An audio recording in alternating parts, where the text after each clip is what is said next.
Hello again, welcome back to All Crone Up. It's Frances and today I am in this amazing little caravan and this is my wonderful special guest. Hello. Sue, the pigeon lady. Hey. So I went to Sue's really amazing talk yesterday on pigeons and I didn't know half of the stuff. So I've asked you to come and talk a little bit about pigeons to my lovely people. So Sue, take it away. Thank you so much, Frances. That's amazing. Yeah, and thank you for your kind words about the talk. My talks were always well attended. I think probably because I'm a little bit potty and people come to see what I'm going to say. It was hilarious. Thank you. It was really good. But it's mostly because of the pigeons and I think we're getting the word out there now, and there are thousands of people in this country and in the States all over the place advocating for pigeons now. So the word is getting out there now slowly why we need to look after them and why we need to value them, as we should value all animals, of course.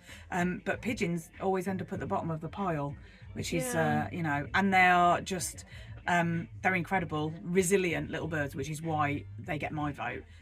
You know, resilience is important, and I think that's if nothing else, you can say resilience. We really value resilience as human beings. If a human being's resilient, we go, oh, that's incredible. Yeah. But when something's grey and scruffy and uninvited, we need them to be relocated. That's the problem. We don't want that kind of resilience. They're so misunderstood, aren't they? Yeah. Because you were talking about how they obviously they were domesticated. They are domestic animals. They're not wild animals. But they're not wild animals, and so but we treat them as if they were wild animals, and we kind of they're quite abused. Oh, they're terribly abused. So we've got some pigeons in this country that are wild: wood pigeons, stock doves, turtle doves that we don't see very often, right? Because they're getting shot. But that's a whole other thing. They get shot in Europe, so they're the only ones that migrate, so they don't get to come back over here if obviously they get killed on the way, which is why in the UK we're not seeing them. Right. And of course it damages their migration pattern, and so that as a species they're going to be extinct within the next 10 years, I would have thought. So we do, and we have Eurasian collared doves which came over here in the 1950s, and they're doing really well, so we don't worry about those too much, although we still advocate for them and we still pay for them in sanctuaries and things like that. But the ones that we really worry about are the feral pigeons, which are the ones that you'll be seeing in your towns and your cities. Right. And they are there because human beings domesticated them from rock doves. We took rock doves, which are cliff-dwelling birds. Right. We decided, that they could be good to eat. They'd be good to eat their eggs, be good to eat their babies, which is what they still eat now. So if you see squab on a menu, that's a 6 to 8 week old pigeon. Obviously, I don't. Oh no. No, there's a pub just up the road from where I live. Oh, when they do the tiny. Yeah, that's a squab. Oh my god. Yeah. Oh, I didn't realise. Yeah, because apparently as they get older, the meat is. I don't eat meat. I wasn't vegan. No, we're both vegan. But both vegan. But yeah, but that's a reality, and it's not as common now. But it's still common. People still get paid to shoot. So that'll be a wood pigeon because they're a slightly bigger bird and they're wild. Anyway, but so that's what. Rock doves were turned into. They were domesticated, so we've changed their anatomy. Basically, we've changed the way we've taken a wild animal that is omnivorous, that can eat insects and berries and plants, all of the things, and grain, and we've made them really into just grainivores. So the problem now is we've got a domestic animal that we then thought we don't want to use you anymore, so we abandon them. So that's the first reason they're on our streets. The second reason that they're on our streets is because the buildings that we've built mimic their ancestral home. And then, the cliff. They're not tree birds. Yeah. And one of the things that I get all the time is, we're taking all the trees down. Well, I'm like, they don't care about trees. They're not tree birds. That's a really good point. I've never thought about it. Although I did have pigeons living in my cherry tree. They created something and lived in my cherry tree. So they are more likely to be wood pigeons. Wood pigeons. Yeah, you do get some feral pigeons living in trees, but they're not. They don't build that kind of nest very well. So sometimes you will see them in trees, but more likely you'll see them in buildings because that's their preferred space. Right. Tell us, please, what it is that you do in this amazing caravan and what you do for your pigeons that you love so much. Okay, so what we do is we run, so Little Green Pigeon is the name of our community interest company.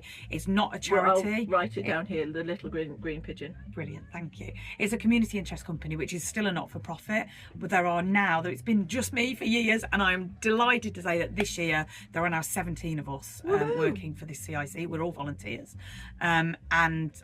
we go around to festivals, to markets every weekend in our caravan selling merchandise. but like this. I've just bought a jumper. You've bought a jumper, yes, amazing, thank you. And yeah, so we sell merchandise, and obviously the money all goes directly to keeping the wheels on the caravan, and to sort of to pay for the work we do, keep the website going, keep all these things going. But the main thing we do, as well as fundraising, is to advocate, so to tell people why pigeons need our help.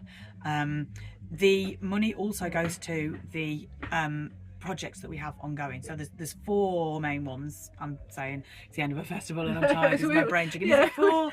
We've not had a lot of sleep. We've had a good time. A lot of dancing. Spoken to a lot of people, a lot of dancing.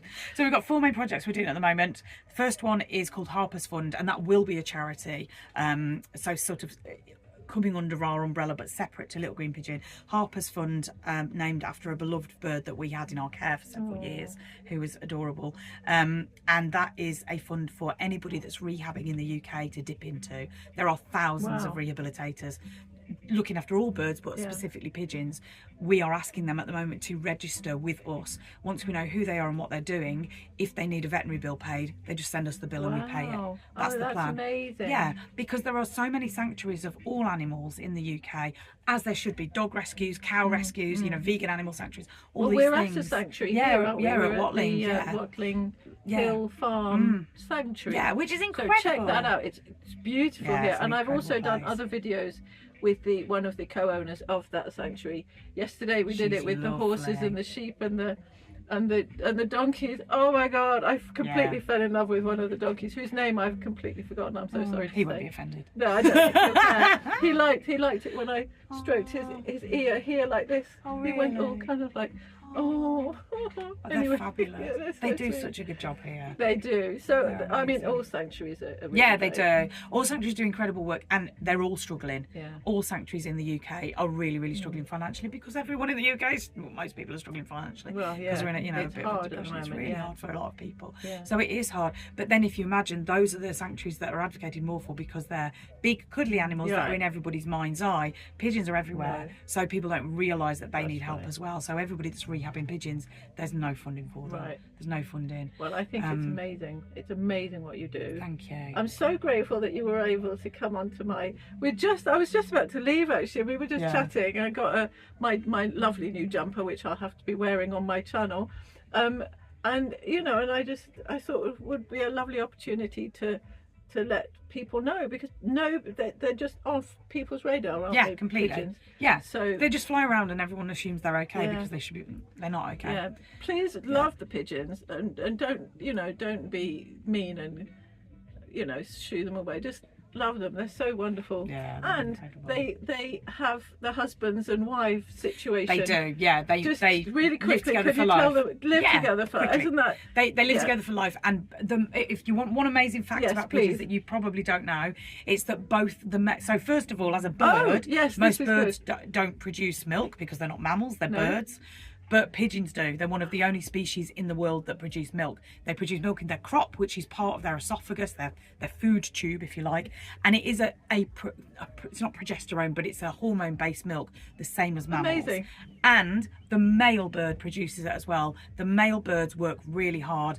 They woo their wives all of their life. We get gay pigeons as well. God. They will raise young as well if you get 2 female. Like, obviously they don't have young, but they will sit on eggs and they will produce crop milk, and they kiss each other and transfer the milk. They're in love. It's lovely. Yeah, it is lovely.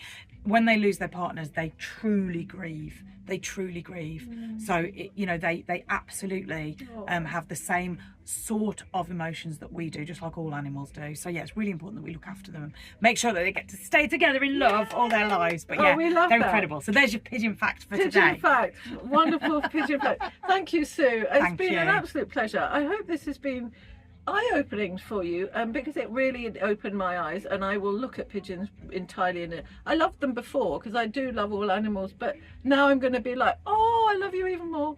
Amazing. And get special grain. So thank you. Yeah, thank you. Have a wonderful day, and take care. Lots and lots of love. Bye. Bye. Thank you.